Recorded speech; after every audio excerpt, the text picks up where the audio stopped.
Ferdinand's Ice Cream Shop, home of the famous Cougar Gold cheese. Despite its name, Ferdinand's is best known for its cheese and is unlike anything that can be found at the supermarket. But what makes it so special? At the WSU Creamery, they have cheese making down to a science.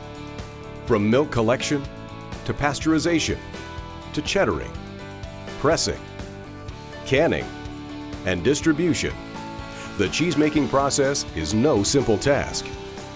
Niall Yeager, the Ferdinand's buyer and planner, gives us an in-depth look into the process, which begins with an early morning trip to the farm.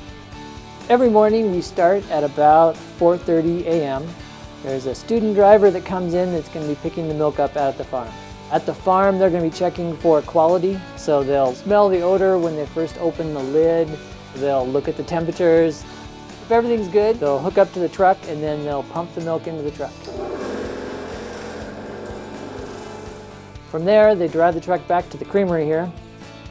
When they get to the creamery, they're going to first check for antibiotics and make sure there's no antibiotics in the milk. And then they do some other checks to test the butterfat and the protein and the components in the milk. After the milk is inspected, workers begin the pasteurization process to kill outside pathogens and ensure that it's safe to consume. So then it runs into the balance tank, then it heats it up in the heat exchanger to at least 161 degrees Fahrenheit, then it routes it forward into the cheese vat. Inside the cheese vat, the first thing we do is we add our own starter bacteria back into it. Once all the milk's in, we're going to add rennet. Rennet's an enzyme that's going to make the milk coagulate to a thickness somewhere between Jell-O and yogurt. Then they're going to push the go button. The cheesemaker is going to automatically cut it into about 1/4 inch of curd. So we cut for about 10 minutes till we get down to the right size. With the proper size achieved, the workers now begin the most physically demanding part of the production, raking and folding the cheese. This process is known as cheddaring. So then we'll pump it out onto the finishing table. On the finishing table, the liquid whey will just be pumped off. Once we push as much whey out of the curd as we can at that point, we'll have fairly solid curd that we can handle. We have students on either side of the table that are going to rake it into piles. And then after they have it raked into piles, they'll take knives and cut it into loaves. Then every 15 minutes, they're going to turn and stack those loaves on top of each other. So that takes about 2.5 hours. So then we're going to start salting the cheese. So at that point, the cheese will be in big loaves, and it would take days for the salt to absorb down into the loaves. So to speed up the salting process, we're going to cut it into 1-inch cubes. After we cut it into 1-inch cubes, we're going to throw salt on, and then we stir the salt for about 20 minutes to make sure it's evenly distributed in the whole batch.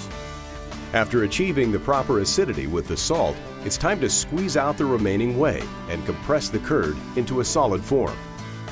After we have stirred the salt in, then the students are going to take shovels and shovel the cheese up into hoops.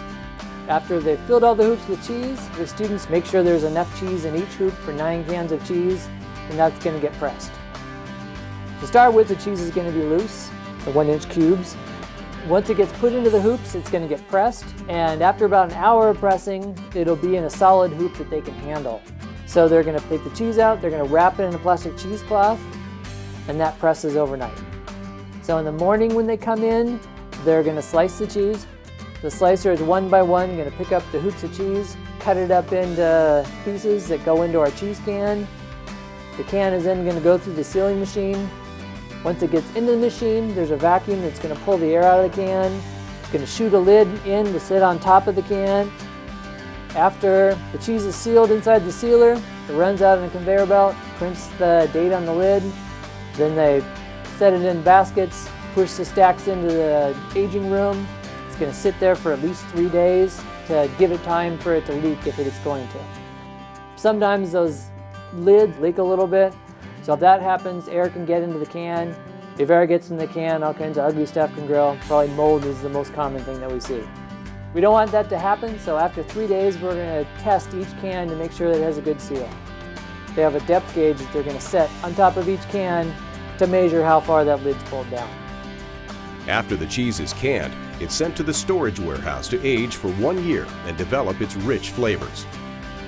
Then, the finished product is shipped out to customers. Russ Salvadelena, the WSU Creamery manager, gives us a closer look into what goes on at the warehouse.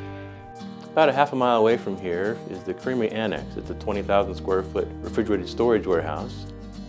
Because most of our cheese is not sold until it's at least a year old, we need to have storage area for it for at least 1 year's worth of production. WSU Creamery, this is Becca. How may I help you? Okay, do you have your customer number? Despite its main purpose as a storage facility, the Annex is also where student employees take phone, email, and mail orders from customers. Then they package and ship out the orders. Since the holidays bring in the most business, it's a bustling time of year for the workers. About 50,000 packages of cheese are shipped out in December alone. The rest of the cheese is sold at Ferdinand's ice cream shop, where customers can come in for a sweet treat like a milkshake or ice cream.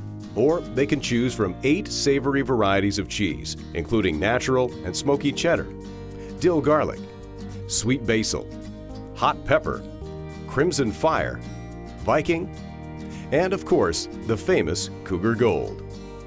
With such high-quality products, Ferdinand's has become a household name throughout the region and has developed a loyal customer base. Oh, Cougar Gold, it's the best cheese. It's one of the best cheeses I've had all around the world. I've been to many of these university establishments around the US, and this is probably the best one. Even Ferdinand's employees enjoy their time at the creamery. I like working at Ferdinand's because it's a friendly environment and all the co-workers are positive and they're easy to get along with. And I also like that they're really flexible with school. They'll build your schedule around your classes. That way you have enough time to, well, obviously go to them and then have time to study. At the end of the day, no matter what brings a customer into Ferdinand's, they're sure to leave with a smile on their face and something delicious in hand.